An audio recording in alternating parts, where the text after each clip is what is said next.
मिळावी आणि प्रभू आध्यात्मिक जीवनामध्ये या नवीन वर्षामध्ये पदार्पण केलेलं जे आम्ही आहे त्याद्वारे तू उंचावला जावास, गौरविला जावास असं प्रभू दे बापा होऊ दे. प्रभू मी माझा अशक्तपण तू समोर मांडत आहे आणि प्रभू विनंती करत आहे की त्या पलीकडं तुझी महानता आहे आणि तेव्हा तू तुझ्या मंडळीची काळजी घेतोस आणि प्रभू दे बापा त्यांची जी काही अत्यावश्यक गरज आहे आध्यात्मिकतेची वचनाद्वारे देवा ती पूर्ण करतोस. आम्ही देवबापा या तुझ्या सार्वभौम कृपेबद्दल आभार मानतो. तुझ्या दयेची अनुभूती प्रभू इथं बसलेल्या प्रत्येकाला दे. तारणारा प्रभू येशू ख्रिस्त याच्या नावात प्रार्थना केली म्हणून देवा आमेन. यावेळेला आपण प्रभूच्या वचनाकडे जाऊया. जो वाचलेला शास्त्र भाग आहे तिथं आपण जाऊ आणि आपण आजचा जो विषय आहे तिथं जाऊया. विशेष करून मला तुम्हाला सांगू दे, इथं बसलेले तुम्ही जे आहात किती लोकांनी नवीन वर्षाचे काही संकल्प केलेत का? तुम्ही इथं बसलेल्या लोकांनी काही लोकांनी केले असतील बरं का. नवीन वर्षाचा संकल्प आहे. कोण म्हणतंय जिमला जातो मी, जराशी बॉडी वगैरे बनवतो. कोण म्हणतो थोडं बारीक मी होतो. आणि काही वेगवेगळे काही संकल्प आपल्या जीवनामध्ये केले. काही लोकांनी आध्यात्मिकतेविषयी पण केले असतील की मी आध्यात्मिकतेमध्ये वाढणार आणि वाढण्यासाठी काहीतरी प्रयत्न करणार. काही लोक म्हणते बायबल वाचणार. काही जण म्हटले असतील जे आज चर्चला प्रत्येक रविवारी मी चर्चला जाणार, अजिबात चुकवणार नाही, असा पण काहीतरी संकल्प असेल. किंवा कदाचित मी लवकर जाणार चर्चला, कारण आज आला मी बघितलं काही लोकांनी संकल्प केलेले होते, लवकर आलेले दिसले मला. असं पण काही असू शकेल. किंवा संकल्प असा असेल की या वर्षीही मी लेट जाणार, असं काही संकल्प. काही झालं तर लवकर काही जाणार नाही. वेगवेगळे संकल्प असतील प्रत्येकाचे. या वर्षी मी मटण खाणार नाही, या वर्षी मी चिकनला हात लावणार नाही, असे काही संकल्प. मला माहित नाही कसे संकल्प आहेत, पण अनेक जे लोक असतात ते संकल्प करत असताना त्याला आध्यात्मिकतेची जोड देण्याचा प्रयत्न करतात. आणि आध्यात्मिकतेची जोड ज्यावेळेस देण्याचा प्रयत्न असतो त्यावेळेस काही घटना, काही गोष्टी तिथं होतात. म्हणजे काही जण असे असतात की विधींकडे लक्ष देतात आणि जे विधी आहेत त्याला महत्त्व देण्याचा प्रयत्न करतात. काही जण असतात ते म्हणतात की मी उपवास करणार. मी काय करणार? मी उपवास करणार, उपवासांमध्ये राहणार आणि त्या विधींना मी अधिक जास्त महत्त्व देणार. काही लोक आहेत जे नियम बनवत आहेत आणि नियम बनवून त्या नियमांना कसं आपल्या जीवनामध्ये जगवावं याचा प्रयत्न ते करतात. वेगवेगळे नियम असतात, वेगवेगळ्या गोष्टी समोर असतात. आज आपण जो वाचलेला शास्त्र भाग आहे कलसेक्रास पत्राचा, त्या कलसेक्रास पत्राकडे आपण थोडंसं येऊया. आणि तुम्हाला ठाऊक असेल की पूर्ण डिसेंबर महिना आपण कलसेक्रास पत्र थांबवलेलं होतं आणि मग आपण प्रभू येशू ख्रिस्ताचा जन्म, त्याच्यानंतर त्याचं पुन्हा येणं याकडे आपण लक्ष दिलेलं होतं. आणि आपण एनकरेज झालो की प्रत्येक दिवस आपल्याला ख्रिस्ताच्या पुनरागमना संदर्भात उत्तेजन देत आहे की ख्रिस्त तुमचा आणि माझा जिवंत प्रभू पुन्हा येणार आहे आणि त्याची वाट आपण कशी बघावी. इकडं आपण आपला पूर्ण डिसेंबर जो महिना आहे ते आपण तिकडे लक्ष दिलं. आता पुन्हा एकदा आपण आपल्या कलसेक्रास पत्राकडे येऊया आणि जे काही आपण वर्स बाय वर्स कलसेक्रास पत्र घेत आहोत तिकडे आल्यानंतर आपण या ठिकाणी थांबलेलो होतो. म्हणजे 15वं वचन आपण घेतलं आणि त्यानंतर आपण थांबलेलो होतो आणि 16व्या वचनापासून पुढं आपण पुन्हा एकदा लक्ष देणार आहोत. आणि या ठिकाणी संत पॉल जो आहे, जो एकदा पुढे जात असताना बिलकुल जे आपण आता नवीन वर्षा संदर्भातचं जे सध्या ॲटमॉस्फिअर आहे त्याला अनुसरूनच ही समोरची वचनं आहेत. म्हणजे जर तुम्ही बघितलं अनेक लोक जे आहेत ते नवीन नियम करतात, नवीन संकल्प करतात, नवीन विधी, उपवास अशा अनेक गोष्टी करतात. पण या सर्व नियमांनी काय आपली ख्रिस्तामध्ये आध्यात्मिक वाढ होते का याकडे आपण थोडंसं आज पाहणार आहोत. या सगळे जे संकल्प आहेत, सगळे जे विचार आहेत, हे सगळे तुम्हाला ख्रिस्ताचं जे काही आध्यात्मिकता आहे त्याच्यामध्ये तुम्हाला आणि मला वाढवत आहेत का, त्याच्यामध्ये तुम्हाला आणि मला घेऊन जात आहेत का, याकडे थोडंसं आपण पाहूया. कारण संत पॉल इथं असं म्हणत आहे 16व्या वचनामध्ये, तर मग खाण्याविषयी किंवा पिण्याविषयी तसेच सण, अमावस्या किंवा शब्दात याविषयी कोणी तुमचा न्यायनिवाडा करू नये, अशी ती सुरुवात आहे. आणि जेव्हा आपण या शब्दांकडे पाहतो संत पॉलाच्या, तर तुम्हाला आढळतं की याच्या अगोदर जो कॉन्टेक्स्ट आहे तो कॉन्टेक्स्ट फार इम्पॉर्टंट आहे. कारण आपण जर तुम्ही वचनं आठवली की जी आपण पाहिलेली होती तर अनेक लोक विधी, नियम याच्या मागे लागलेले होते. आणि संत पॉल कलसेच्या लोकांना असं म्हणतो की सर्व विधी सर्व नियम येशू ख्रिस्तानं वधस्तंभाला खिळून रद्द केले आणि सत्ताधीश आणि अधिकाऱ्यास नडून त्यानं काय केला? वधस्तंभावर जयोत्सव केला. त्यानं काय केला? तर जयोत्सव केलेला आहे. हा जो महान जयोत्सव आहे तो जयोत्सव नेमका कोणता आहे तर तुम्हाला समजतं बघा. पुष्कळशा गोष्टी जेव्हा आपण इंट्रोडक्शन ऐकतो त्यावेळेस आपल्याला समजतं की पुष्कळशा गोष्टी ज्या आहेत त्या ठिकाणी लोक जे होते ते अनेक विधींच्या मागे होते. लिगलायझेशन जास्त होतं आणि अनेक लोक जे यहुद्यातून ख्रिस्तामध्ये आलेले लोक होते ते लोक एनकरेज करत होते की यहुदी जे विधी आहेत, यहुदी जे नियम आहेत त्यांच्याकडे त्यांना ते घेऊन जात होते. जसं की सुन्नत आहे, अनेक वेगवेगळ्या विधींकड मंदिरामध्ये जाणं गरजेचं आहे, शब्बात पाळणं आवश्यक आहे. बघा हे नियम किंवा हे सण जे आहेत ते यहुद्यांचे आहेत. भले तुम्ही ख्रिस्ती झालेला आहात पण ख्रिस्त कुठून आलेला आहे? यहुद्यातून आलेला आहे, म्हणजे तुम्हाला पाळणं आवश्यक आहे. अशा प्रकारचं लिगल जे आहे त्या गोष्टी लादण्यात येत होत्या. एग्नॉस्टिकचे लोक आहेत ते त्या ठिकाणी खूप जास्त होते. विशेष करून जे देवदूतांची उपासना करणारे लोक आहेत ते आजूबाजूला खूप जास्त होते आणि ते सगळे लोक त्यांना जी ख्रिस्तामध्ये झालेले लोक आहेत, ज्यांचं तारण झालेले लोक आहेत, त्यांना एनकरेज करत होते की यहुदी नियम जे आहेत, यहुदी परंपरा ज्या आहेत तिकडे त्यांना आकर्षित करत होते आणि ख्रिस्ताने जे तारण कृपेने दिलेलं आहे तिकडे दुर्लक्ष करण्यात येत होतं. म्हणून संत पॉल कॉन्टेक्स्ट काय म्हणतो? संत पॉल असं म्हणतो की येशू ख्रिस्तानं सगळे विधी म्हणजे जे काही विधी होते, जे काही नियम होते जुन्या कराराचे, म्हणजे ते फार पाळण्यासाठी कठीण होते, कोण पाळू शकत नव्हते, पण तरीही ह्या ज्या परंपरा होत्या ह्यांना फोर्स करत होत्या की चला पाळा, चला पाळा, चला पहा, असं एनकरेज करत होते. आणि अशा वेळेस यहुदी जो विधिवाद आहे आणि संत पॉल काय करत आहे? सरळ सरळ ते यहुदी विधिवादा संदर्भात समोर बोलत आहे आणि काय म्हणतो माहिती आहे? तो असं म्हणतो खाणे पिणे सण शबात, तो डायरेक्टली त्यांच्या विरोधात बोलत आहे. माहिती आहे तुम्हाला? डायरेक्टली कुणाच्या विरोधात? जे लोक अथॉरिटी मध्ये आहेत त्यांच्या विरोधात. काही दिवस झाला बघा, तुम्ही एक गोष्ट नोट केली असेल, अर्णब गोस्वामी तुम्हाला माहित आहे ना, जो न्यूज वाला आहे, अचानक ते पलटलेलं आहे. तुम्ही बघितलं? अचानक पलटलेलं आहे आणि जो आतापर्यंत जे स्टँडिंग गव्हर्नमेंट आहे त्यांच्या समर्थनात बोलणारा एकदम अचानक काय झालेला आहे? तो डायरेक्टली अँटी मोदी त्याला म्हणायला लागलं की इतका स्ट्रॉंग बोलायला लागलेला आहे. तुम्हाला काय वाटतं की याचा जो काही पडसाद आहे आता सध्या जी आपल्या भारतात चालू आहे, लक्षात घ्या बरं का, चर्चनी सदैव एक डोळा ठेवणं गरजेचं आहे पॉलिटिकल सिच्युएशन्सवर every time, because church is so responsible. Church असं नाही म्हणू शकत की आम्हाला काय घ्यायचंय बाबा, काय चालू आहे. नाही, चर्च इज व्हेरी रिस्पॉन्सिबल की काय चाललेलं आहे तुम्हाला लक्षात आलं पाहिजे. तर मला तुम्हाला काय वाटतं की हे झाल्यानंतर त्याला काय मिळत आहे बरं? हे असं केल्यावर त्याला काय मिळत आहे? तो डायरेक्टली जे स्टँडिंग गव्हर्नमेंट आहे त्यांच्या विरोधात बोलायला लागला, जो आतापर्यंत त्यांच्या पॉझिटिव्ह साईडला होता. काय झालं बरं याचा परिणाम? तुम्हाला माहिती आहे काय झालं? त्याची सगळ्यात पहिला टीआरपी वाढली. जो डाऊन होता त्याच्या टीआरपी मध्ये, टीआरपी म्हणजे माहिती आहे तुम्हाला? जे टेलिव्हिजनचं रेटिंग असतं, वॉच आवर्स असतात, म्हणजे जे आतापर्यंत त्याचं काहीच नव्हतं. ॲज सून एज तो बोलायला लागला, म्हणजे त्याचे टीआरपी दाखवला की ॲज सून एज तो बोलला त्याची टीआरपी एकदम बूम झाली. सगळे न्यूज चॅनल जे आहेत ते सगळे इतर काय झाले? बंद झाले. म्हणजे बंद नसेल, त्यांची टीआरपी कमी झालेली आणि ह्याची टीआरपी सगळ्यात जास्त वाढलेली आहे. सगळ्यांचा वॉच आहे, म्हणजे वॉच टाइम आर जो त्याचा असतो तिथे सगळ्यांचं लक्ष राहिले की आज हा काय बोलणार आहे. सगळे लोक लक्ष ठेवून आहेत. कारण का ते होत आहे?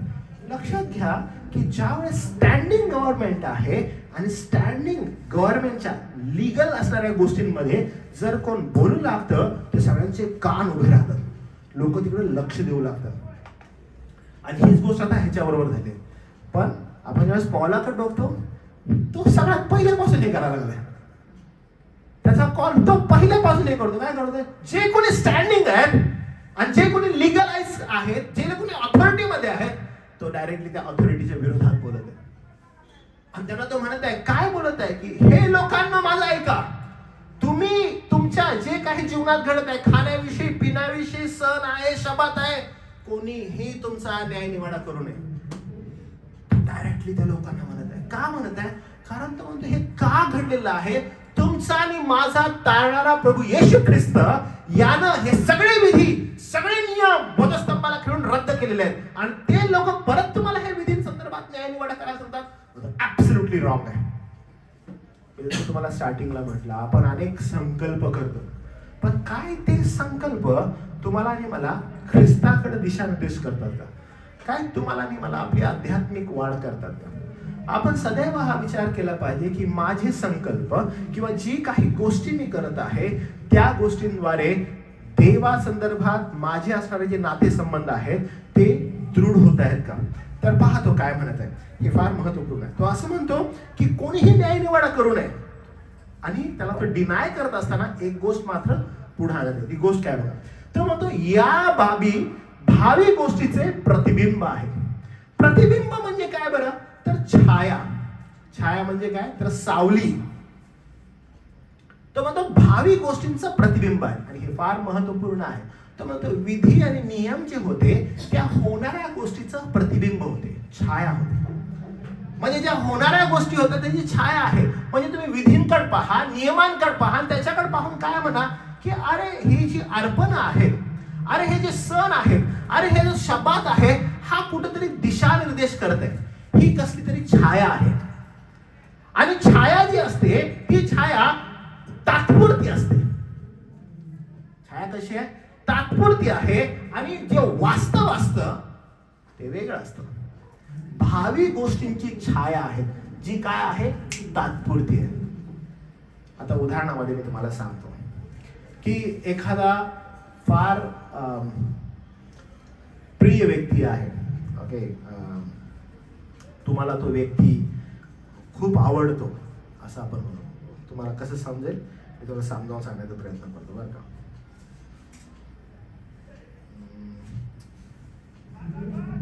कसं तुम्हाला सांगू, एखादा तरुण मुलगा आहे, ओके, एखादा तरुण मुलगा आहे, आणि तरुण मुलगा आहे तो एका मुलीवर खूप प्रेम करतो, खूप म्हणजे पुष्कळ तिच्यावर प्रेम करतो. आणि हा तरुण मुलगा जो आहे ती मुलीला पाहण्यासाठी फार उत्सुक असतो. पण काही अडचणी असतात ज्या अडचणींमुळे तो तिला पाहू शकत नाही. पण ज्यावेळेस तिला पाहण्यासाठी जात असतो त्यावेळेस तिची फक्त छाया त्याला दिसत असते. पण त्याचं प्रेम तिच्यावर एवढं आहे की तो जाऊन त्या छायेमध्ये उभा राहण्याचा प्रयत्न करत असतो की at least I cannot meet her. मी तिला भेटू शकत नाही, तिला मिठी मारू शकत नाही, पण मला ती एवढं आवडते, माझं तिच्यावर एवढं प्रेम आहे की मी ऍटलिस्ट ती छाया बघू शकतो आणि त्या छायेमध्ये उभं राहू शकतो. हो, that kind of pure love त्याचं आहे. आणि मग एक दिवस असं होतं की वीक, मंथ्स, एव्हरी टाइम तो जात आहे, तो त्या छायेकडे पाहत आहे की त्याची जी प्रेयसी आहे ती प्रेयसी बाजूला उभी आहे, पण तिला तो भेटू शकत नाही. पण तिच्या छायेमध्ये तो म्हणत आहे की वाव, मी तिच्यावर एवढं प्रेम करतो. That kind of pure love एवढा आहे त्याचं. आणि मग मंथ्स जातात, इयर जातं, आणि ती जी छाया आहे ती अचानक गायब होते. आणि तो एकदम म्हणतो की छाया कुठे गेली, तो शॅडो कुठे गेलेला आहे, त्याला समजत नाही. आणि जेव्हा तो हा विचार करत आहे, अचानक तिची प्रियसी आहे त्याच्या समोर येते.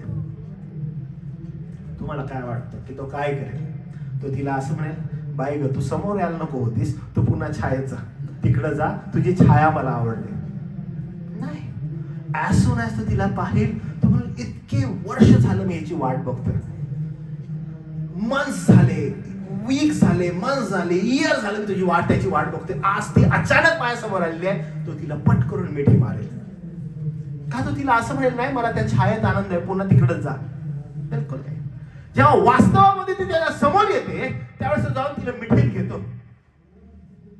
आणि हेच इम्पॉर्टंट आहे. संत पॉल बिलकुल ती गोष्ट सांगत आहे. जे विधी होते, जे नियम होते, जे सण होते, ते सगळे जुन्या करारातील विधी, सण, नियम हे होणाऱ्या गोष्टींची छाया होते. आणि तुम्ही त्या छायेत आनंद मानू नका. कारण का, पुढच्या वचनामध्ये तो असं म्हणतो, ही बाब भावी गोष्टींचं प्रतिबिंब आहे, आणि शरीर तर ख्रिस्ताचं आहे. वास्तवामध्ये ख्रिस्त आहे तो. आणि त्यामुळे तुम्ही आनंद कशामध्ये मानत आहात, तुम्ही आनंद कशाला म्हणत आहात? ती छाया होती, ती तात्पुरती होती. आणि ज्यावेळेस ख्रिस्त येतो त्यावेळेस शॅडोची गरज नसते, त्यावेळेस छायेची, सावलीची गरज नसते, प्रतिबिंबाची गरज नसते, कारण ख्रिस्त वास्तव आहे. आणि संत पौल त्याची आठवण मंडळीला करून देत आहे. तो त्यांना म्हणत आहे की लक्षात घ्या, विचार करा, हा जो व्यक्ती आहे, हा जो मुलगा आहे, हा वर्षानुवर्ष तो प्रतीक्षा करत आहे, वाट बघत आहे की ही छाया कधी जाईल आणि कधी ती माझ्यासमोर वास्तवामध्ये येईल. प्रियांनो, पुन्हा एकदा ही आठवण करणं फार गरजेचं आहे. तुम्हाला माहित आहे काय होत आहे? आजही अनेक ख्रिस्ती लोक जे संकल्प करत आहेत, जे विचार करत आहेत, ते केवळ छाये संदर्भात विचार करत आहेत. त्यांना त्या छायेमध्ये राहायला आनंद आहे, पण ख्रिस्तामध्ये राहण्यासाठी, वास्तवामध्ये ख्रिस्ताचा अनुभव घेण्यासाठी ते कमकुवत आहेत. त्यांना आवडतं छायेमध्ये, त्यांना आवडतं विधींमध्ये राहायला. मी तुम्हाला उदाहरण दिलेलं होतं की अनेक चर्चेस जर तुम्ही बघितले, मंथ्स ज्यांच्याकडे प्रभुभोजन फक्त महिन्यातून एकदा आहे, जर तुम्ही त्या मंडळांकडे बघितलं तर तुम्हाला एक गोष्ट समजेल की जेव्हा प्रभुभोजनाचा विधी आहे तेव्हा रांगाच्या रांगा मंडळीत लागलेल्या आहेत. त्यांना एक्स्ट्रा चेअर्स मागवावे लागतात बाहेर बसायला. का बरं? कारण विधींकडे अट्रॅक्शन आहे. लोक तिकडे विधींकडे चाललेले आहेत. आणि एव्हरी टाइम मंडळीमध्ये येणं, बसणं, प्रभूचं वचन ऐकणं, त्याच्यामध्ये वाढणं, वास्तवामध्ये प्रभूमध्ये वाढणं आणि छायेत वाढणं, हा खूप मोठा फरक आहे. आज ही ख्रिस्त जो आहे, त्या ख्रिस्ताकडे आपण ज्यावेळेस पाहतो त्यावेळेस लक्षात घ्या, बहुतांश ख्रिस्ती समाज हा विधींमध्ये अडकलेला आहे. मी तुम्हाला मागच्या वेळेस पण एकदा सांगितलेलं होतं की ख्रिस्ताने तुम्हाला आणि मला लावून दिलेल्या मंडळीला फक्त 2 विधी आहेत, आणि त्या 2 विधींमध्ये एक आहे प्रभुभोजन आणि पहिला आहे बाप्तिस्मा. आणि जर समजा ह्या 2 विधींकडे तुम्ही बघितलं, म्हणजे एवढे सगळे विधी आहेत आणि ख्रिस्त म्हणाला की हे मंडळीला त्यानं सांगितलं की हे करा, माझ्या स्मरणार्थ हे करा.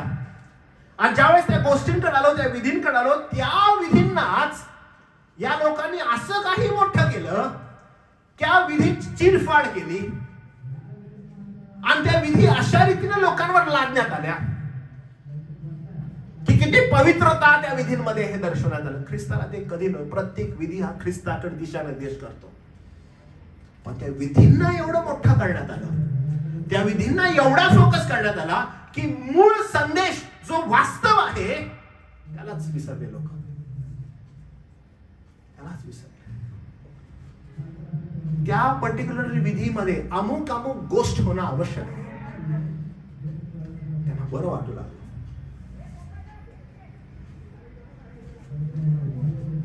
एक पर्टिक्युलर विधी, त्याच्यामध्ये लोक अडकू लागले. आणि रिसेंटली ज्यावेळेस नवापूरला होतो आणि नवापूरला असताना त्या घरांमध्ये प्रार्थना होत होती आणि जे पालक आहेत ते एकेका घरात रूममध्ये नेत होते आम्हाला. आणि मग एका रूममध्ये गेलो, मला बंधन होतं फक्त, बंधनला माहिती आहे. तर आम्ही एका रूममध्ये गेलो आणि प्रार्थना केली, हॉलमध्ये केली. मग त्यांनी त्या विधींनुसार, त्यांनी स्वतःच विधी बनवले होते, ते विधींनुसार त्यांनी आम्हाला दुसऱ्या रूममध्ये नेलं. तिथं पण बेडरूममध्ये पण प्रार्थना, हॉलमध्ये पण प्रार्थना करायला लावली. नंतर मग किचनमध्ये नेलं, किचनमध्ये पण प्रार्थना करायला लावली. They have created their own, त्यांनी स्वतःहून ते बनवलेलं आहे. मग ते म्हणाले गॅस पेटवा, मग ते गॅस पेटवलं. मग ते पाळक साहेब जे होते त्यांना गॅस बंद कसा करायचा नाही, पण पेटवून नाही ठेवला. ते म्हणाले की बंद करा, मग ते बंद केलं. मग येत असताना मी त्यांना म्हणालो की दुसरं बेडरूम, बाथरूम पण राहिले, स्टोर रूम पण राहिले. स्वतःहूनच क्रिएट केलेलं आहे आणि त्यांना आनंद आहे त्याच्यामध्ये.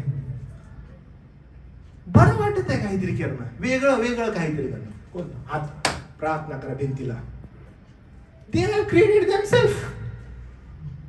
आमचं आम्ही काय करतो, म्हणजे भिंत आम्ही आशीर्वादित करतो का,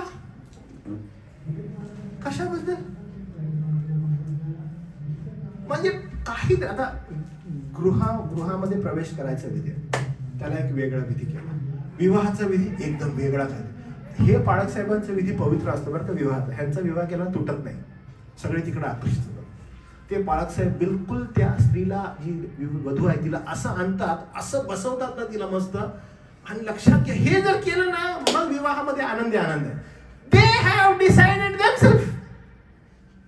प्रत्येक विधीला काहीतरी वेगळं करून ठेवलेलं आहे की मी कसा पवित्र विधी करत आहे. प्रत्येकानं स्वतःकडं ते आणलेलं आहे.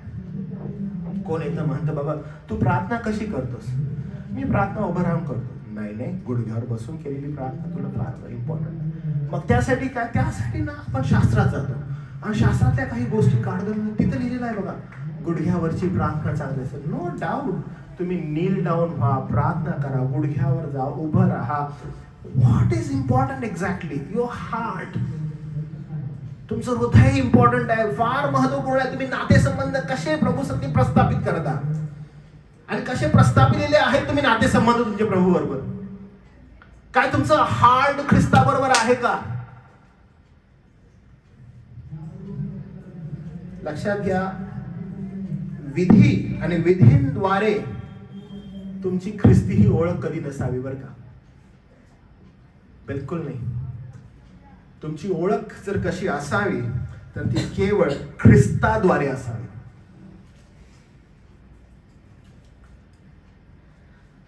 पुढचं तर फार डेंजर आहे जे पॉल या ठिकाणी बोलत आहे. पॉल तर आता पुढे 18 वचनात काय म्हणतो बघा, अजून तो थोडा एक स्टेप पुढे जातो.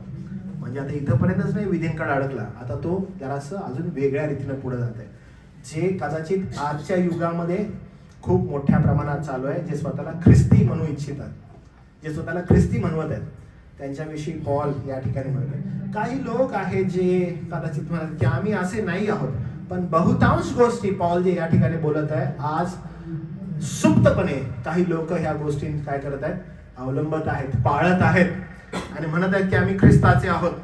आणि कदाचित या संपूर्ण वर्षाच्या संकल्पनामध्ये त्यांचा हा पण एक संकल्प असत याच्यासारखा. काय संकल्प आहे बघा तो इथे म्हणत आहे तो की पहा, आपण ज्या गोष्टी पाहिल्या आहेत त्यावर टेकून जो देहबुद्धीने व्यर्थ फुकतो असा कोणी. काय म्हणत आहे, काही लोक जे आहेत त्यांची जी नम्रता आहे किंवा त्यांची जी लीनता आहे ते दाखवत आहेत. आम्ही लीन आहोत, आम्ही नम्र आहोत असं दाखवत आहेत. म्हणजे बोलण्याचा जो आवाज आहे ना, तो आवाज एकदम शांत आहे. म्हणजे जर कोण बोलत आहे की हॅलो पास्टर कसे आहात तुम्ही, तर पास्टरचा रिप्लाय ब्लेस्ड. तुम्ही आजकाल बघितलं हे असं आहे, शब्द आले हाऊ आर यू असं म्हटलं तर ब्लेस्ड. कशात? ब्लेस्ड. म्हणजे मी आशीर्वादित आहे. आणि जर मराठीमध्ये कोणाला विचारलं कसे आहात तुम्ही, आशीर्वादित. आणि बोलण्यामध्ये पण एक बेस आणण्यात येतो इथून, आशीर्वादित, ब्लेस्ड. हे खूप मोठ्या प्रमाणात चालू आहे. आणि काय दर्शन देत आहे की we are so connected with God. आम्ही देवाबरोबर एकनिष्ठ आहोत, आम्ही कनेक्टेड झालेलो आहोत आणि आमचा अनुभव एकदम विलक्षण आहे प्रभू बरोबर. आणि त्यामुळं आम्ही कसे आहोत, आशीर्वादित आहोत. मी काही आमच्या जे लोक आहेत, काही जुने लोक आहेत, त्यांना आता भेटतो जे कुठेतरी गेलेले आहेत आणि कुठल्या तरी कॅरिझमॅटिक मुवमेंट्स मध्ये आहेत आणि पूर्वी जसे होते त्यांच्याकडे त्या दृष्टीकोन. काय दादा कसं काय, बरं आहे, आशीर्वादित. एकदम असं आशीर्वादित आहे. ऍटिट्यूड एकदम चेंज झालेलं लगेच समजत आहे काहीतरी दिखावे पण आहे भाऊ. का तर जे ऍटमॉस्फिअर मध्ये गेलेले आहेत ना, तो ऍटमॉस्फिअर जो आहे त्याला स्वीकारलेला आहे. पण आंतरिक जीवन जे आहे त्या आंतरिक जीवनामध्ये डोकावणं पाहणं फार आवश्यक आहे. कारण डिफरन्स आहे याच्यामध्ये. काय डिफरन्स आहे बघा, पॉल काय म्हणत आहे, तो म्हणत खरी नम्रता म्हणजे या ठिकाणी नम्र असण्याचा भाव दाखवत आहे. कशाला पकडून म्हणत आहे, पॉल पुढे म्हणत आहे बघा, तो असं म्हणतोय की आपण ज्या गोष्टी पाहिल्या आहेत त्यावर टेकून जो देहबुद्धीने व्यर्थ फुगतो, तो व्यक्ती काय झालेला आहे, तो व्यक्ती व्यर्थ फुगलेला आहे. तो व्यर्थ का फुगलेला आहे, कारण जो ऍटमॉस्फिअर आहे त्या ऍटमॉस्फिअरनं तो फुगलेला आहे. ज्या लोकांमध्ये तो उठत आहे, बसत आहे, ज्या लोकांचं ऐकत आहे त्याने तो काय झालेला आहे, फुगलेला आहे. तो वास्तवामध्ये येत नाहीये. तो वास्तवामध्ये येत नाहीये. त्याला यायचं नाही, त्याला व्यर्थ फुगायचंय. आणि व्यर्थ फुगून तो काय करत आहे, तो त्याची खोटी नम्रता बाहेर काढत आहे. कशावर, तर अनुभवांवर स्वतःच्या. तिथे जाऊन काही अनुभव तो डेव्हलप करत आहे. त्या लोकांमध्ये गेल्यावर काही अनुभव तो डेव्हलप करत आहे. काही लोक त्याला सांगत आहेत की मला अमुक अमुक अनुभव आलेला आहे, मला अमुक अमुक गोष्टींचा विषय एक्सपिरियन्सेस फील झालेले आहेत, मला भावलेल्या आहेत काही गोष्टी, असं काहीतरी तो सांगत आहे. आणि त्या अनुभवांवर काय झालेलं आहे, डेव्हलपमेंट झालेली आहे. आणि त्यामुळे जी ख्रिस्ताद्वारे असणारी खरी नम्रता आहे ती त्याच्यापासून दूर आहे. मग काय उरलेलं आहे पिक्चरायझेशन? दिखावेपणा. आणि मग जे प्रौढ आहेत ते पटकन ओळखतात की हा दिखावेपणा आहे. त्यांच्यामध्ये पटकन जाणीव होते की हे कोण आहे? हे दिखाव आहेत, हे दिखावपणानं राहत आहेत. आणि हे लोक अनुभवांवर उभे राहत आहेत आणि देवाच्या वचनाला धरून उभे राहत नाहीयेत. हे माणसं कोण आहेत? वचनाला धरून उभे राहत नाहीत. तर पहा, पॉल यांच्याविषयी स्पष्टीकरण काय करतो? तो असं म्हणतो, तो मस्तकाला धरून राहत नाही, त्या मस्तकापासून सर्व शरीराला संधी व बंधने यांच्या योगे पुरवठा होऊन ते दृढ जडले जाऊन त्यांची ईश्वरी वृद्धी होते. हे लोक काय करत आहेत? हे लोक देवदूतांची उपासना, दर्शन, अनुभव, गुप्त ज्ञान यावर विसंबून आहेत. तुम्ही बघा यांचे अनुभव जर तुम्ही ऐकले, जे खोटी नम्रतेनं भरलेले आहेत, त्यांच्या थोडंसं बोला, तुम्हाला कळून येईल. मी तुम्हाला एनकरेज करेन बरं का, उन्नती बायबल चर्च तुम्हाला मी एनकरेज करतो. जे लोक असे आहेत ना त्यांच्याशी बोला. तर तुम्ही त्यांना म्हटले सलाम आणि तुम्ही त्यांना विचारा कसे आहात तुम्ही, आणि जर ते म्हटलं ना ब्लेस्ड, थोडं थांबा, त्यांच्याशी थोडा वेळ घालवा. ओके, 5 मिनिटं 10 मिनिटं त्यांच्याशी बोला. काय म्हणता, कसं चाललंय तुमचं आध्यात्मिक? जस्ट आस्क दिस क्वेश्चन. काय सांगू? प्रभू दर्शन देत आहे, प्रभू कृपा पुरवत आहे, प्रभू देवदूत पाठवत आहे, रात्री माझ्या संगती प्रभू बोलला. हे सगळं यावर बेस्ट तुम्हाला दिसेल, अनुभवांवर बेस्ट दिसेल एकदम. आणि मग त्यांची नम्रता जी आहे ती खोटी नम्रता तुम्हाला आढळेल. ही सर्व खोटी नम्रता आहे. अनुभवांवर निर्भर असणारी नम्रता आहे ती. त्यांची परिस्थिती अनुभव काढून टाका, त्यांची नम्रता ढासळलेली तुम्हाला दिसेल. ते चटपट करणारे असतील, कारण त्यांची नम्रता परिस्थिती आणि अनुभवांवर निर्भर होती, ख्रिस्त म्हटलेल्या खडकावर नाही, ख्रिस्ताच्या वचनावर नाही. त्यांची नम्रता अनुभवांवर निर्भर आहे. आणि हे होत आहे का? हे ऍब्सोल्युटली होत आहे. हे चालत आहे का? ऍब्सोल्युटली चालत आहे. कारण वचनावर असणारी नम्रता, अनुभवांवर असणारी नम्रता यामध्ये खूप मोठा डिफरन्स आहे. पॉल ती गोष्ट या ठिकाणी समजावून सांगतो. तो म्हणतो ही कुठली नम्रता आहे ह्यांच्याकडे? मग ते लोक मस्तकाला धरून राहत नाहीत. मस्तक कोण आहे? मस्तक प्रभू येशू ख्रिस्त आहे. आणि हे लोक अनुभवांवर उभे राहतात, वचनावर उभे राहत नाहीत. लक्षात घ्या, कधीही विसरू नका बरं का. आध्यात्मिक वाढ, पोषण जे आहे, जी ग्रोथ आहे, मंडळी जाणं आहे, मंडळीमध्ये एकत्रित येणं आहे, वाढणं आहे, हे केवळ ख्रिस्ताद्वारेच होतं, त्याच्या वचनाद्वारेच होतं, कान उघडणीद्वारेच होतं. वचनाच्या अनुभवांनी होत नाही. मनुष्याला जेव्हा पापाचे फटके लागतात ना, पापा मारायला लागतं, त्यावेळेस त्याला समजतं की मी काय करायला लागलोय. आणि देन तो नम्र होतो. अनुभवांनी होत नाही, पातकाच्या जाणीवेनं होतो. स्वतःची भ्रष्टता समजली की माझी लायकी काय, तेव्हा तो होतो. बाकी गोष्टींनी नाही होत, तो अनुभवाने नाही होत. कारण अनुभव आणि परिस्थिती काय होते, बदलते. त्यांना तो नम्र कधी नाही होत, त्यांना तो फक्त दिखावेपणा करणार. नम्रता ख्रिस्ताच्या वचनाने येते आणि ख्रिस्ताचं वचन मनुष्याला त्याचं पाप दाखवतं. जेव्हा त्याला त्याचं पाप समजतं, त्याला समजतं मी भ्रष्ट आहे, मला शांत राहण्याशिवाय पर्याय नाही. I need to be very quiet. मस्तक कोण आहे? शास्त्र म्हणतं बघा, तो मस्तकाला धरून राहत नाही, त्या मस्तकापासून म्हणजे ख्रिस्तापासून सर्व शरीराला संधी बंधने यांचा पुरवठा होऊन ते दृढ जडले जाऊन त्याची ईश्वरी वृद्धी होते. ती ग्रोथ आहे. स्पिरिच्युअल लाईफ काय आहे? एक ग्रोथ आहे. तुम्ही जे काल होता ते आज नसणार, ग्रोथ आहे ती. भले एक छोटा बदल तुमच्यामध्ये आहे. हा ज्याला आपण ख्रिस्त सदृश्य नम्रता म्हणतो, ती तशीच प्राप्त होते. मुंडकं कापलेलं शरीर जिवंत राहील का? नाही राहणार. गळा इथून कापलेला आहे, धड वेगळा आहे आणि त्याचं मस्तक वेगळं आहे. कोण जिवंत राहू शकेल? काय दिखावेपणा चालू आहे जर मस्तकच नाहीये तर. आणि मस्तक ख्रिस्त आहे. जोपर्यंत ख्रिस्त नाहीये तोपर्यंत ह्या शरीराचा काय उपयोग नाहीये. ख्रिस्त आपलं मस्तक आहे.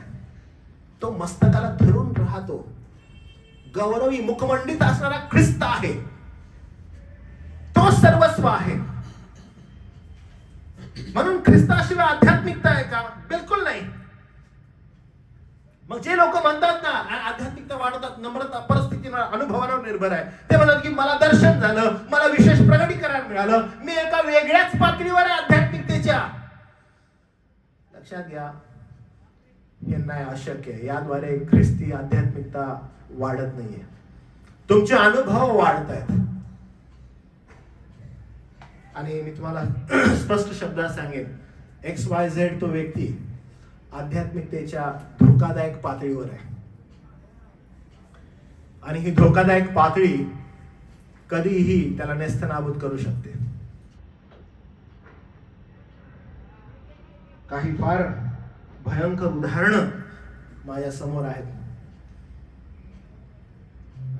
घडलेली आहेत, घडत आहेत, की ह्या अनुभवांकडे, ह्या परिस्थितीकडे लोक आकर्षित झाले. आणि जेव्हा अनुभवांकडे लोक आकर्षित झाले आणि जे आज म्हणत आहेत ना की वी आर ब्लेस्ड, तशाच पातळीवरती लोक होते. घटना काय घडल्या माहित आहे?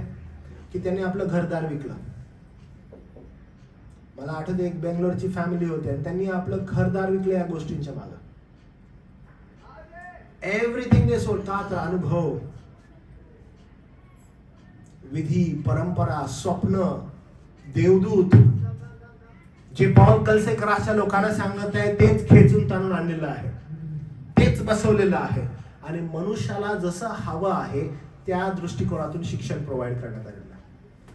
घरदार विकलं त्यांनी अनुभवांची माग. आज काय आहे? कुछ नाही. ख्रिस्त बिलकुल नाही. आज ख्रिस्ताला शिव्या शाप देण्यात येतात. का बरं? आमचं सगळं लुटून घेतलं ख्रिस्ताच्या नावामध्ये. ख्रिस्तानं तुम्हाला सांगितलं हे करायला? बिलकुल नाही. तुम्ही स्वतःहून स्वतःच्या वासनेनं तिकडं आकर्षित झाला. ह्याच्यामध्ये ख्रिस्ताचा सहभाग काय नाही. ख्रिस्त पटाला पार करू नये. मी तुला वारंवार सूचना दिलेल्या आहेत वचनाद्वारे, पण तुला मस्तकाला सोडायचंच आहे. आणि तुला असं वाटत होतं की जेव्हा तू छाया बघत होतास, बायबलमध्ये तर लिहिलेलं आहे, बायबलमध्ये तर आशीर्वाद आहे.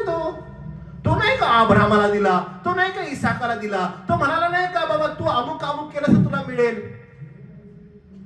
आणि म्हणून तर मी देत राहिलो. पण ती छाया होती ना रे, जो येणार आहे तो. वास्तवामध्ये जेव्हा तो आला, तुला तो नको होता.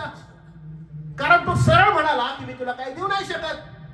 आणि तुला तो नको होता. मग तुला कोण पाहिजे होता? तुला तो पाहिजे होता जो विधीमध्ये आहे, जे जुन्यांमध्ये लिहिलेलं, जे नियमांमध्ये, ते मला हवं होतं. आणि ते पण मला पूर्ण पाळायचं होतं का? नाही. मला फक्त माझ्या वासनेला अनुसरून तेवढंच हवं होतं जेवढं त्या ठिकाणी लिहिलेलं आहे. पण ज्यावेळेस मस्तक आला, मला मस्तक नकोच होता. स्वार्थी, लोभी असे अनेक ख्रिस्ती लोक पसरलेले आहेत. जवळ येण्याचा उद्देशच तो आहे. मी तर तुम्हाला स्पष्ट शब्दात सांगेन बरं का, पाप कारण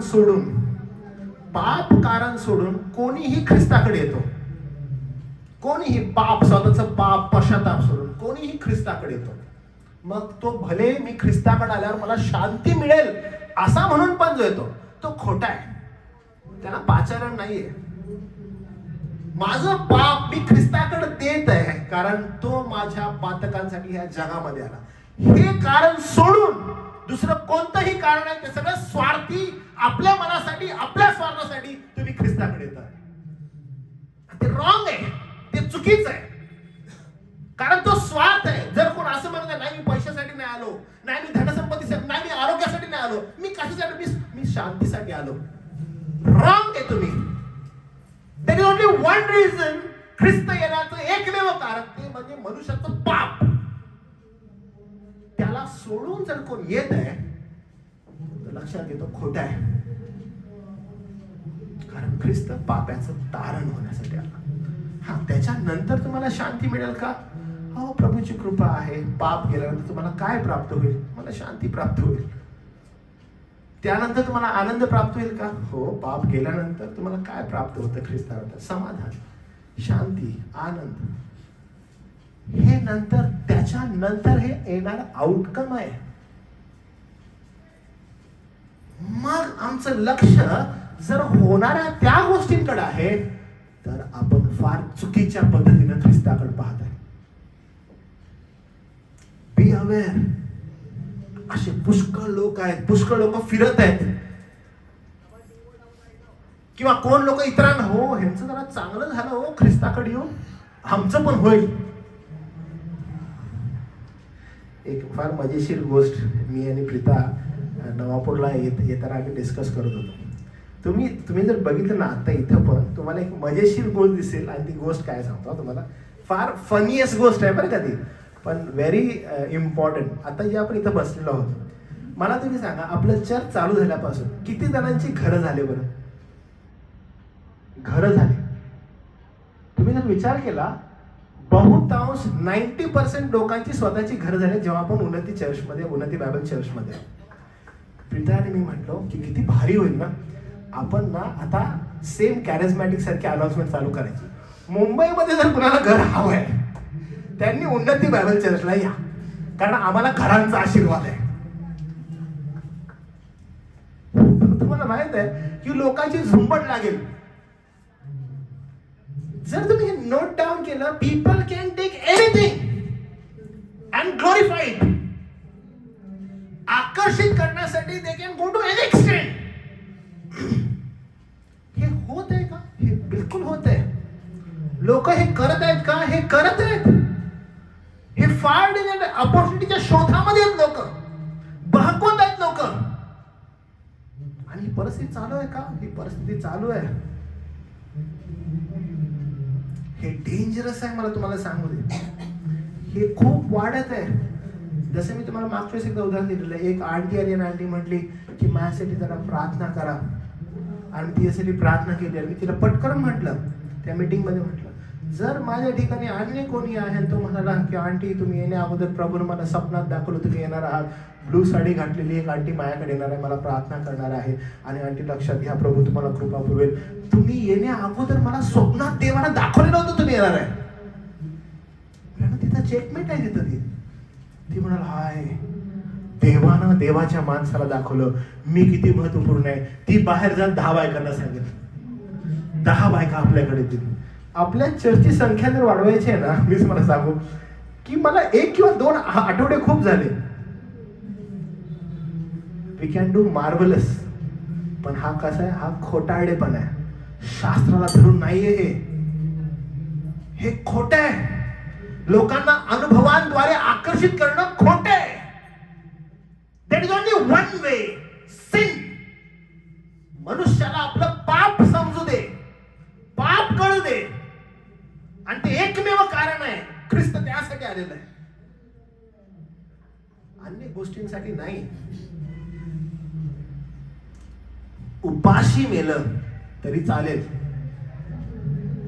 अनुभवांकडे आकर्षित करू नका आणि होऊ नका. कारण अनुभव, परिस्थिती तुमची आध्यात्मिकता बदलत नाही. ख्रिस्त, वधस्तंभावर खिळलेला ख्रिस्त, त्याच्याशिवाय दुसरं काहीच जमेच नाहीये. आणि म्हणून पॉल म्हणतो की लक्षात घ्या कुठं आहात तुम्ही. 20 आणि 22 ज्यावेळेस वचनाकडे आपण जातो ना, की तो मध्ये प्रौढता तुम्हाला मिळत आहे. तुम्ही जगाच्या प्राथमिक शिक्षणास ख्रिस्ताबरोबर मेलेले आहात, तर जगाला जिवंत असल्यासारखे विधी का मानता? काय गरज आहे तुम्हाला?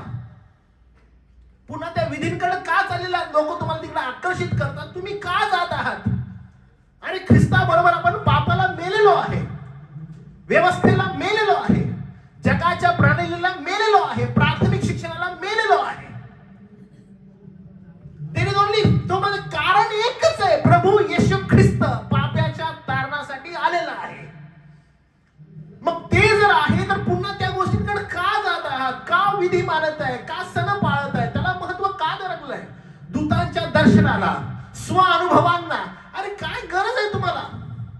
कारण ते तुम्हाला पुन्हा नाशाकडे घेऊन चाललेले आहे. मला आवाज येत आहे, थोडा वाणी येत आहे प्रभूची. का तिकडे जायचंय तुम्हाला? स्व अनुभवांकडे का जायचंय? अहो ते स्व अनुभव आपल्या वासनेला धरून आहेत, स्वतःला गौरवी आणि मुखमंडित करत आहेत की you are something different, God is speaking to you directly. असं काहीतरी मला ना फील होत आहे. तुमचे फिलिंग्स, तुमचे अनुभव हे तुमचे वैयक्तिक आहेत, तुमच्या वासनेला धरून आहेत, ते तुमच्या देहाला धरून आहेत आणि सदैव तुमच्या देहाला मोठं करण्याचा प्रयत्न करतात. तू वेगळा आहेस, तू वेगळा आहेस. आमचे एक बंधू आहेत, म्हणजे आता पण आहेत, ते काही वर्षांअगोदर ते तमिळनाडूला कुठेतरी गेले आणि 15 दिवसाचं तिथं एक ट्रेनिंग असतं प्रॉफिट बनवायचं, आणि तिथं ते गेले. बंधू आहेत बरं का, ख्रिस्तामध्ये आता ते तिथून जाऊन आले. ते 15 दिवस त्यांना प्रॉफिट ट्रेनिंग मिळालं आणि प्रॉफिट ट्रेनिंग मिळालं ते येऊ लागले, भविष्यवाण्या करू लागले लोकांबद्दल. आणि तुम्हाला माहिती आहे 80 to 90% खऱ्या होत होत्या. 80 to 90% भविष्यवाण्या खऱ्या होत होत्या. आज तुझं बरं होणार आहे, अरे तिथं आज तुझं चांगलं होणार आहे, आज तुला एक माणूस भेटणार, तो तुला अमुक अमुक. लोक वाव. पण ते म्हणतात की नाही, हे काहीतरी पाप होतं, हा भ्रष्टपणा होता, हे पातक होतं, हे घाणेरडापणा होता. कारण याच्याद्वारे आध्यात्मिक अनुभव, आध्यात्मिक जी पातळी आहे, ख्रिस्त जो मस्तक आहे, त्याला गौरव मिळत नव्हतं. लोक माझ्याकडे येत होते आणि मला ते कळालं की हे काय आहे. 2 दिवसापूर्वी डॅडी संगती मी बसलेलो होतो तिथं, आणि आमच्या इथे तर डेकोरेशन तिथे एक व्यक्ती होता. तो म्हणाला, डॅडीनं त्या माझ्या येण्यावरून त्याला म्हणाला की या महिने सुना है पास्टर 3 महीने में बनते, असं त्याने त्यांना विचारलं. मग मी थोड्या वेळाने गेलो आणि यांनी मला म्हटलं, अरे जरा बोल रे, काय प्रश्न विचारतात बघ. मग मी त्यांना म्हटलं, हाँ क्या अंकल, आप क्वेश्चन क्या. पास्टर 3 महीने में बनते. नहीं, मैं म्हटलं नहीं 1 हफ्ते में बनते. ते म्हणते 1 हफ्ते में. म्हणून हाँ 3 महीने में बनते, 1 हफ्ते में बनते. मग ते कसं काय. हो आजकाल तसंच आहे. 1 आठवड्याच्या कुठेतरी ट्रेनिंगला जायचं, मग तिथं अनाउन्समेंट होते, किसको सेवा करनी है. मग ते हमको करना, आज से तुम पास्टर. होतंय का असं. बिलकुल होतंय. 3 महिने ट्रेनिंग पास्टर बनतात का. हो बनतात. 1 वर्षाने हो बनतात. आजकाल खूप मोठ्या प्रमाणात हे चालू आहे सगळं. का अनुभव आहे मला. एखाद्या मीटिंगला मी जाऊन आलो, आजपासून पाळक. हे होत आहे का. हे सर्रास व्हायला लागले सगळीकडे. अनुभवांवर आकर्षित असणारे लोक भरपूर आलेले आहेत आणि ते सुसाट सुटलेले आहेत. प्रियांनो, हे जे सर्व चालू आहे ह्याच्या पलीकडं तुमचा आणि माझा प्रभू येशू ख्रिस्त आहे, आणि तो तुम्हाला आणि मला एनकरेज करत आहे त्याच्या वचनाद्वारे की तुमचं लक्ष कुठं असणं आवश्यक आहे. अनुभवांकड, विधींकड, संकल्पनेंकड लोकांच्या, की ख्रिस्त म्हटलेला जो खडक आहे, ख्रिस्त त्याचं वचन आहे तिकडं असावं. कारण तो काय म्हणत आहे बघा, म्हणतो ख्रिस्ताबरोबर आपण, म्हणजे प्राथमिक शिक्षणाला आपण ख्रिस्ताबरोबर मेलेले आहोत. म्हणजे आपण पापाला मेलो, व्यवस्थेला मेलो, विधींना मेलो, जगाच्या प्राथमिक शिक्षणाला, त्याच्या प्रणालीला, जग जशा प्रवाहात वाहत आहे त्या सगळ्यांना नकारलं. आणि पॉल ती आठवण या विश्वासणाऱ्यांना करत आहे. पॉल ती आठवण आज मंडळीला करत आहे की तुम्ही मेलेले आहात, आणि जर तुम्ही मेलेले आहात तर तुम्ही या जगामध्ये ज्या गोष्टी आहेत, जगामध्ये जे प्राथमिक शिक्षण आहे, जे उत्तेजन देण्यात येतं, तिकडं का आकर्षित होत आहे, तिकडं का आकर्षित होतात. इनफॅक्ट खाण्याविषयी, पिण्याविषयी तुम्ही एखाद्या खाण्याला, अरे हे अशुद्ध आहे, हे बरोबर नाहीये, आता ती गोष्टच उरली नाहीये.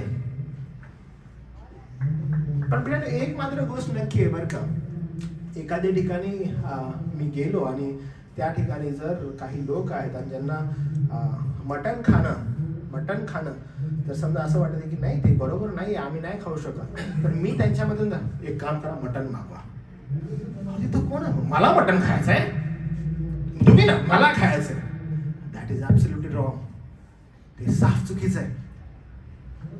जर ते खात आहेत काही गोष्ट, you need to sit with them, आणि ते खाणं आवश्यक आहे.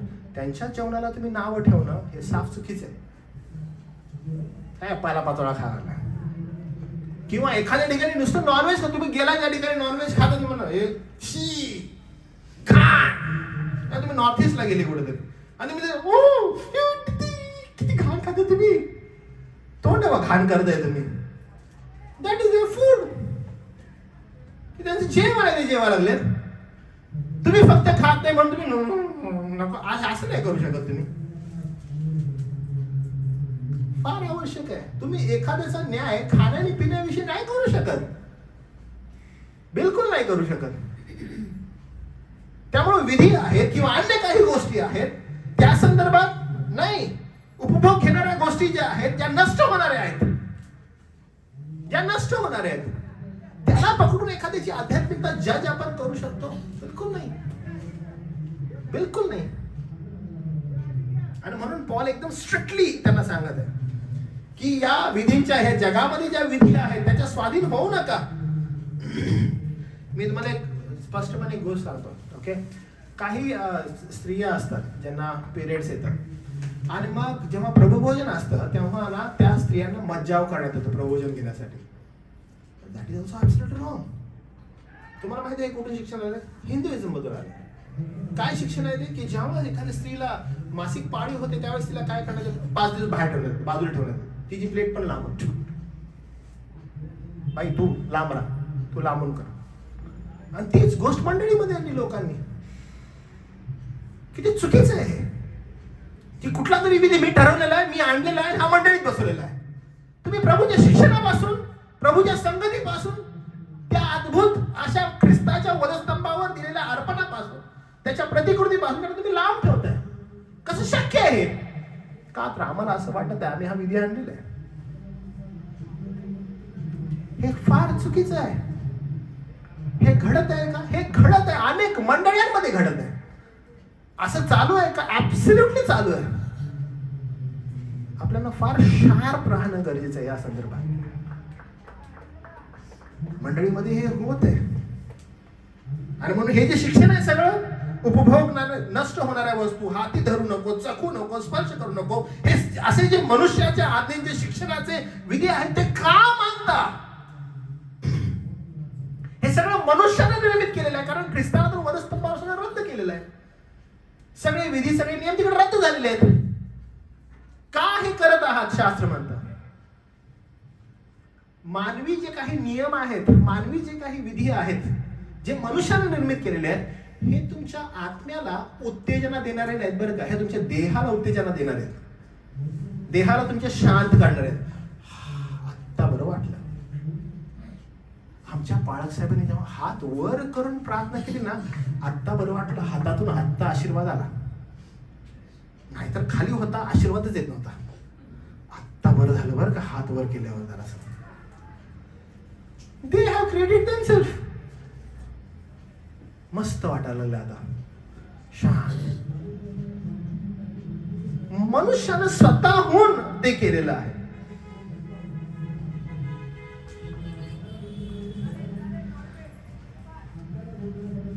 एक घड्याळ जे आहे ते ना, आता हे समजा घड्याळ आहे, हे बंद पडलेलं घड्याळ आहे.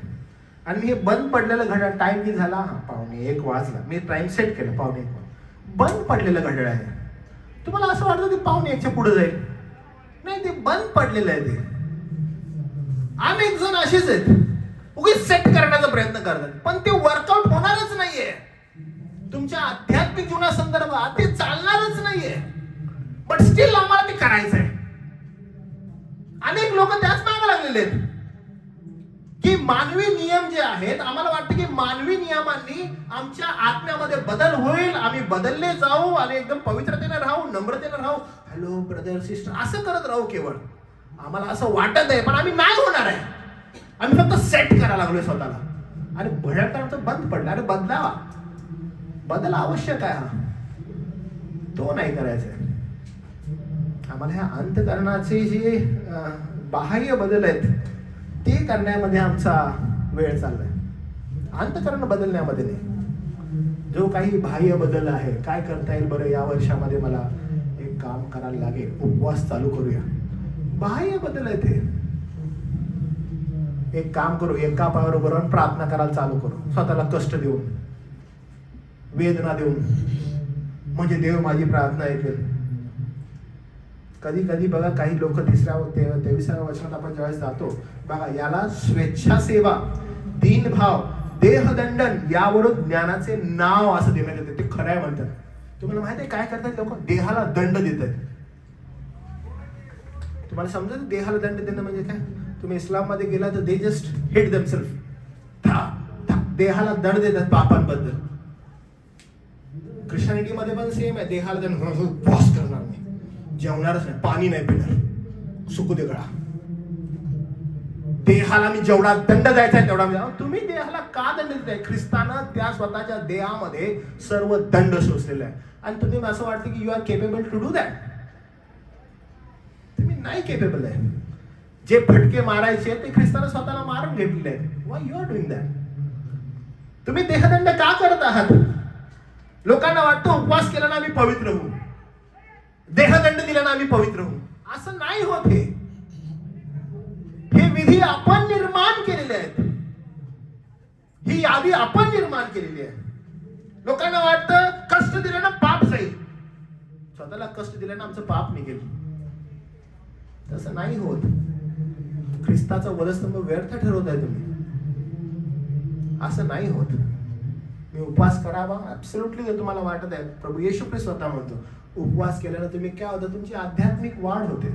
आणि उपवास असा सांगून ठरवून नाही होत बरं का, की आज मी उपवास करणार आहे. नाही, आपण उपवासासंदर्भात ज्यावेळेस पवित्र शास्त्रात पाहतो, ज्यावेळेस तुम्ही प्रभूच्या संगतीमध्ये जाता आणि तुम्ही बायबल वाचता, तुम्ही प्रार्थना करा, तुम्हाला भूक लागत नाही, तुम्ही उपाशी राहता.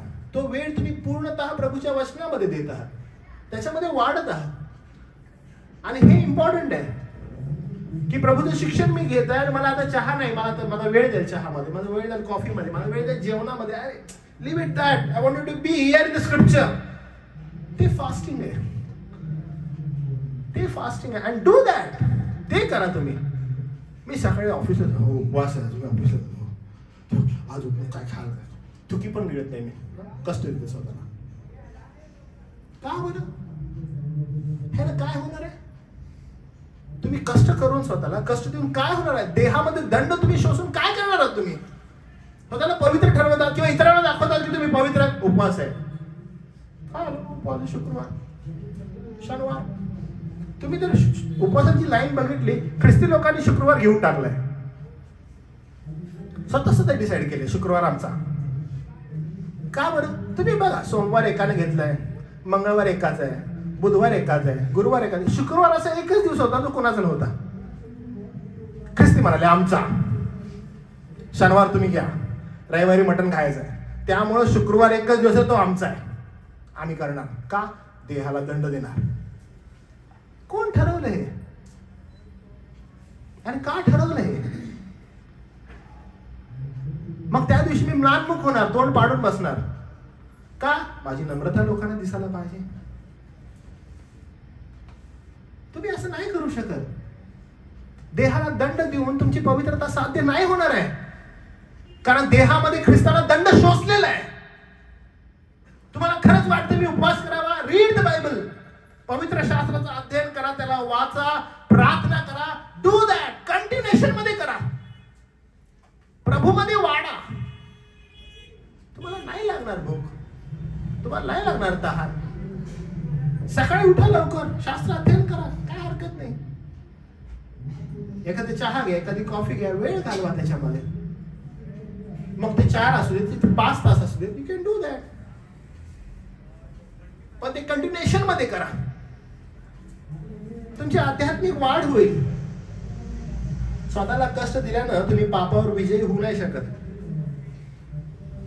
लक्षात हे सदैव ठेवा की पवित्रता जी आहे ती पवित्र आत्म्याच्या सामर्थ्याने येते. आणि हे कधीच विसरू नका. तुमच्या जीवनामध्ये जर पवित्रता हवी आहे तर ती पवित्र आत्म्याच्या सामर्थ्यानेच येते, स्वतःला देहामध्ये दंड दिल्यानं नाही. स्वतःला देहदंड दिल्यानं नाही.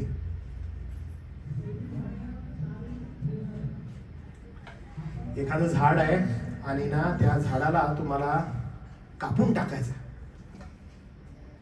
जर तुम्ही जाऊन त्याच्या फांद्या कापू नाही शकत बरं का. हो, मी ही फांदी कापली, मला ती फांदी कापली आणि झाड आता मला संपून टाकायचं आहे, बिलकुल नाही. जोपर्यंत त्याला मुळापासून तुम्ही उपटून काढत नाही तोपर्यंत ते झाड मरणार नाहीये.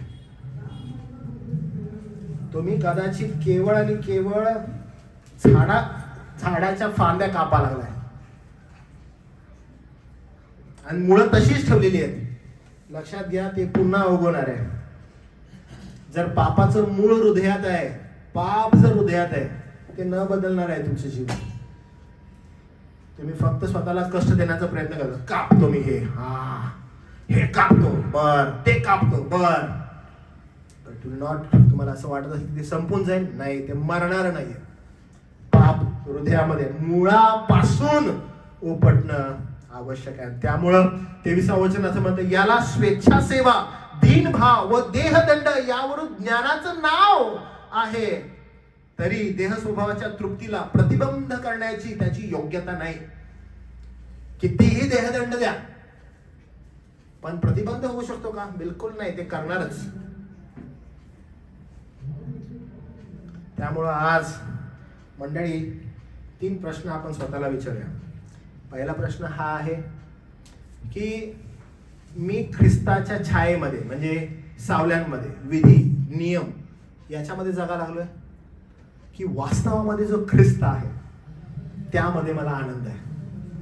माझं लक्ष विधींमध्ये आहे, माझं लक्ष नियमांमध्ये आहे, की माझं लक्ष ख्रिस्त म्हटलेला जो खडक आहे त्याच्यामध्ये? माझा आनंद त्याच्या वचनामध्ये आहे, मला त्याच्यामध्ये रममान व्हायचं. दुसरी गोष्ट, माझी आध्यात्मिक जीवनाची जी पातळी आहे, ती आध्यात्मिक जीवन जगण्याची जी माझी योग्यता आहे, ती माझी आध्यात्मिक अनुभवांवर आहे की ख्रिस्ताच्या वचनावर आहे? सेकंड क्वेश्चन मला फार इम्पॉर्टंट आहे की मी आज ह्या जगात जगत आहे, ख्रिस्ताना मला ठेवलेलं आहे, तर मी जीवन जगत असताना मी अनुभवांवर निर्भर आहे की मी ख्रिस्ताच्या वचनावर? कदाचित ते अनुभव आध्यात्मिक अशी वाटणार असू शकतात. मला वाटतं की आध्यात्मिक आहे, पण काय ते ख्रिस्ताच्या वचनावर निर्भर आहे का? आणि तिसरी गोष्ट, मी ख्रिस्ताच्या कृपेवर अवलंबून आहे की मनुष्य निर्मित विधी आणि नियमांवर? मी फार फोकस्ड असायला पाहिजे. आपण स्टार्टिंगला एक गीत गालं, कृपा हा शब्द वाटे फार. आपण जेव्हा त्या गीताकडे जातो, आपल्याला ते गीत करता फार सुंदर रीतीनं त्या कृपेचं महत्व सांगतो जी ख्रिस्तानं आपल्यावर केलेली आहे. मी तुम्हाला एनकरेज करेन की बी फोकस्ड, खूप फोकस्ड राहते ख्रिस्तावर, कारण खूप वेगवेगळ्या प्रकारचं शिक्षण आणि शिक्षणाचा प्रभाव आपल्यावर येत आहे. कोंडी होत आहे ख्रिस्ती विश्वासणाऱ्यांची. तुम्हाला जपणं आवश्यक आहे आणि या सर्वांसाठी प्रभू तुम्हाला सहायता करो. प्रार्थना करूया आपण. देवा, आमच्यावर दया कर. आम्हाला नवीन नियम नको या नवीन वर्षामध्ये. आम्हाला या नवीन वर्षामध्ये नवीन विधी नको, पण आम्हाला जर कोणती गोष्ट हवी आहे तर ख्रिस्ताशी नवीन, गहन, खोल, लाईव्हली ते बाबा आम्हाला संबंध हवा आहे.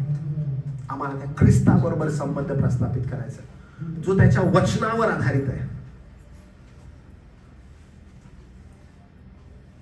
प्रभू, तुझ्या वचनात आता संत पॉल जी गोष्ट सांगत आहे त्या गोष्टीकडे ज्यावेळेस आम्ही जातो, आम्हाला एक गोष्ट कळते. तो असं म्हणतो की तो जो मस्तकाला धरून राहत नाही त्या मस्तकापासून सर्व शरीराला संधी बंधने याच्या अवघे पुरवठा होतो. प्रभुदेव बापा, दया कर आम्हा सर्व विश्वासणाऱ्यांवर की आम्ही त्या मस्तकाला धरून राहावं. आणि मस्तक जर कोण आहे तर तो केवळ ख्रिस्त आहे. आम्हाला छायेमध्ये, आम्हाला सावलीमध्ये, ज्याला प्रतिबिंब म्हणतात, त्यामध्ये आम्हाला राहायचं नाहीये, तर आम्हाला ख्रिस्तामध्ये राहायचंय, कारण त्यामध्ये आनंद आहे. ख्रिस्त पुरेसा आहे. देव बापा, ख्रिस्त पुरेसा आहे मंडळीसाठी आणि प्रत्येक विश्वासणाऱ्यांसाठी. ख्रिस्त पुरेसा आहे. त्या प्रभू येशू ख्रिस्ताच्या नावात जो पुरेसा आहे, ही प्रार्थना आम्ही करत आहोत. म्हणून देवा तू ऐक. आमेन.